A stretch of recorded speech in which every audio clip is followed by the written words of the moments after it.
GM. GM, everyone. Welcome to this very special edition of Weekend Workshop. How to get rich and stay rich in crypto. So, GM, it is Saturday, 16th of November. Let's fucking go. All right, let everybody get in here. All right.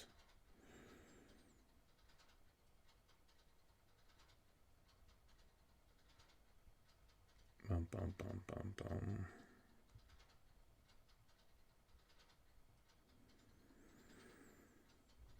Okay. Let's go. Short answer is bootcamp. Yes, that's true. But there is a long answer too. There's actually a two-part answer, which is what this is going to be about. So, let's see. This is cycle. Okay.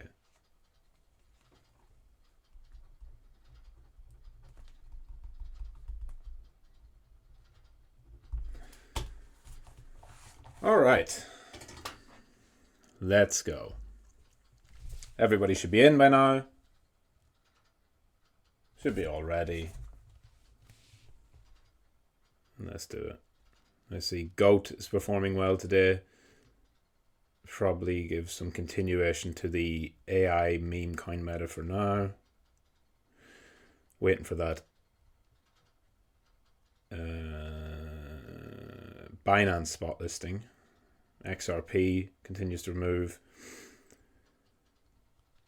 A lot of rumors about crypto policy in the US being shaped by people from Ripple, people from Cardano. Obviously, Charles from Cardano has talked about advising the government.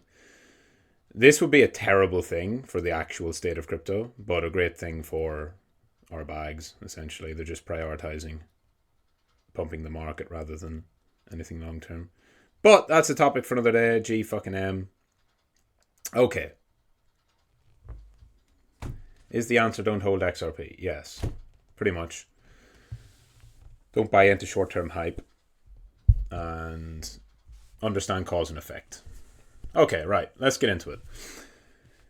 Welcome, everybody. Your friend wants to buy XRP. Yeah. Very good. Clear sign that he shouldn't. So, I guess I'll briefly rant before this. Things like this. Look, you can know that something is a bad investment and also trade it. You can also understand that stuff goes up no matter what. Okay? Everything will move up eventually. That does not make it good. Do not equate coin goes up with coin is good. That's literally the opposite way to do it. Unless you are clearly trading momentum. If you're a trader who is focusing predominantly on something shorter term, now short term can still be multiple weeks, but most people don't view crypto this way. So when you hear your friend or someone you know, or your fucking barber, or your grandmother, or your neighbor's dog talking about, should I buy this crypto? They are not asking you, should I take a swing trade for 2 weeks? They're literally saying, should I buy these coins and then forget about them for years?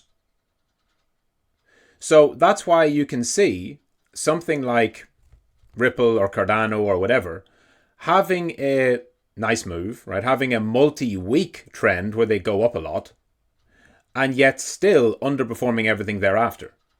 They can go up lots. I mean, everything does at some point. There's a big difference between whether something is a good investment or if something is a good time to buy and hold or if it's not. Now, just by a cycle basis, and so you can know for today, this weekend workshop is so big, that it's two parts. Part one is today. Part two is tomorrow. I'm not going to make you wait till next week for part two because it's timely. It's about how to play the crypto cycle that we're currently in right now. And so we start off with how to think long term and then how to play the crypto market cycle. But a little thing I want to say on that, it's mostly going to be the thing for tomorrow. This is not the phase of the market where you can buy and hold for years. The time to buy and hold crypto for years was 2022 and maybe early 2023. Okay? You have to be rational and level-headed about it. This is not a comment on Bitcoin because I think Bitcoin is very possibly in a super cycle, meaning it will go down, but it will more so have consolidations with 30 or 40 or 50% declines from higher levels rather than the big crashing bear markets that we've seen. But altcoins will absolutely have the big crashing bear markets that we've always seen. And to think then that, almost over 2 years, well, exactly 2 years from the bottom, that it's a good time to long-term invest into altcoins that are already up a lot, it's generally not, right? But at the same time, it's like this is the period. So if we're talking like in phases, phase two, which I've mentioned a little bit, which just essentially means the second big bullish wave within a confirmed bull market. Our fully confirmed bull market started in October or February, depending on which one you want to say. But October 2023, when we started to break out, and then all the way through the ETF into January, February, that 6-month trend, where it went up from October to March, and then altcoins went for a month after, meme coins and that was your first actual bull market wave. You can take that from me.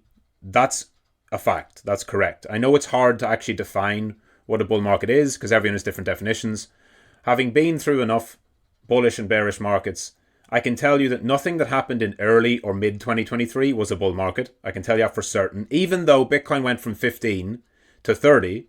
So it did go up, right? The bottom can be in without the bull market having begun. It's a recovery / reaccumulation. But there's a very clear change in momentum, in the activity in the market, in the sentiment. And we 100% saw all of that in the start of this year and late last year, right? So that was the first wave.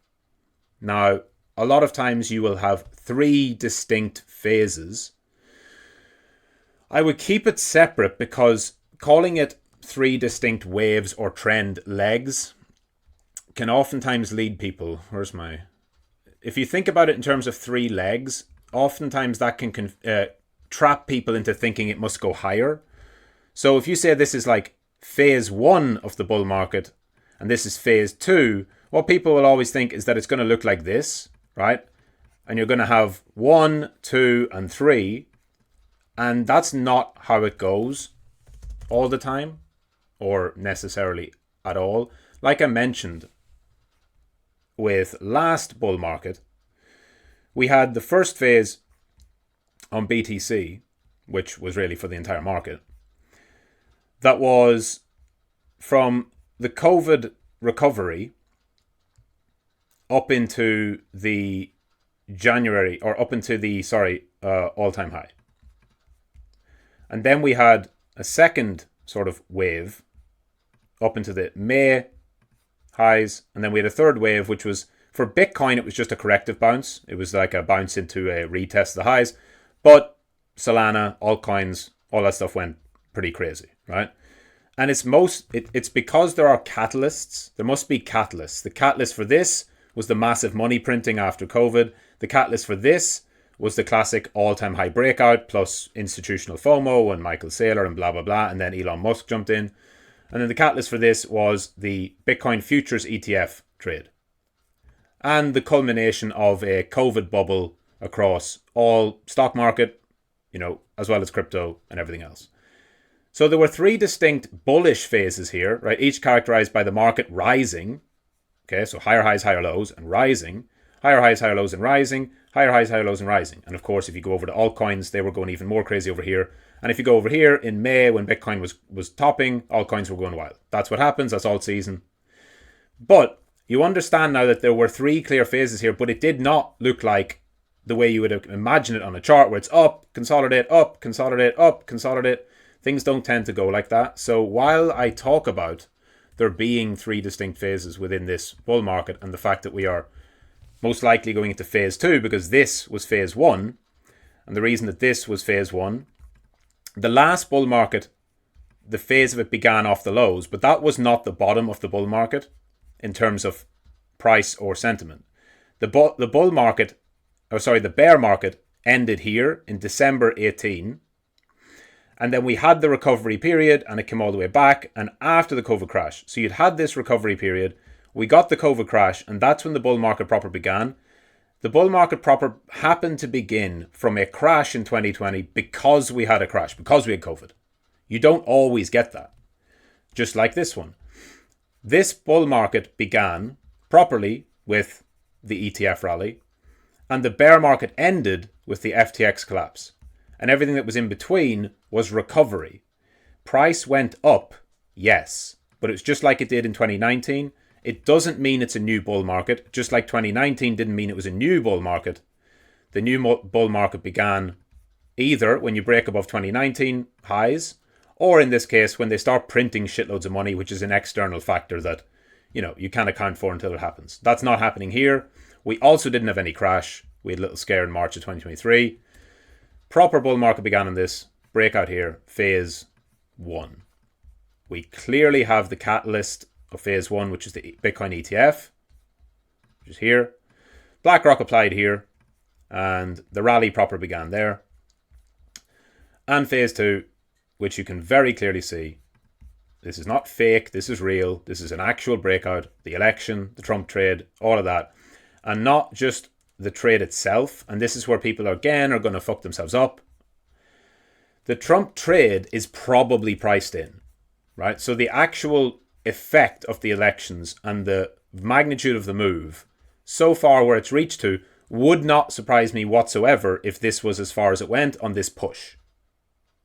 That's not the same as this trade or this leg or this phase ending.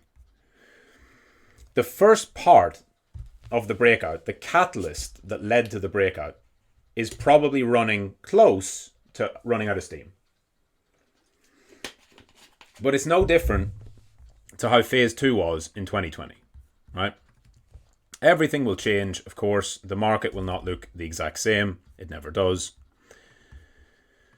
And this isn't even the weekend workshop, by the way, so it's a rant that needs to happen. This is probably actually more for tomorrow, but anyway, we'll rant. So if you look at it in a simple sense, and if you expect that the market is going to roughly repeat what it has done before, because it actually does for Bitcoin. Now, when I say roughly repeat, we're talking about cycles of time, the phases, and psychology. We're not talking about repeating in price or fractals or anything like that. But if you look at the magnitude of the moves, we had an all-time high breakout in 2020, which happened in December of 2020. That's important because we do follow a rough 4-year cycle. This time, we had an all-time high breakout in November of 2024. So almost exactly 4 years later. But if you're going off the 4-year cycle, slightly ahead of schedule. I've talked about this over the past several weeks, that everything about this cycle has been ahead of schedule because of the ETFs. The ETFs pushed us towards all-time high in March, but it was way too soon. We never hit all-time high before the halving. So we touched all-time high. We went into an 8-month consolidation. That allowed the market cycle to catch up. We reached the period now, September, October, November, December, of the halving year. Post-halving, 6 months post-halving, when Bitcoin tends to moon. What happens? Bitcoin moons. It moons maybe a month early because of the elections, because the catalyst was perfect in timing, in terms of, the catalyst was so big that you couldn't beat it. So what we had, in both examples, very similar, is we did have a consolidation below the all-time high resistance. Okay, so we have had cause and effect. We have had a cause built below the all-time high. To an extent where I would say there's not much reason why Bitcoin would need to go back below there. Nothing's impossible, but it would take a black swan for Bitcoin to go back below those that level by now. In each case, roughly the same. We spent 3 weeks or 4 weeks, depending on which cycle it was, below the all-time high. We then broke out. We're now having the first consolidation post-breakout. Now, I don't think that this needs to happen, okay? But if you actually understand how momentum and parabolas work, it's far more likely that Bitcoin would go to, like, let's call it 120. It's far more likely they would actually do it in the next 2 weeks than it would over the next 2 months. That's the nature of how this works. Because of how a parabolic move happens, it is far more likely to do all of the upwards movement in a short space of time. As momentum kicks in, shorts have to close, people come in and chase it, people who want to buy the dip can't get in, it front runs everyone, people say I'll buy the 85k correction, it doesn't come, it goes to 95, it goes to 100, it goes to 105, they have no option other than to either sit on the sidelines or get in.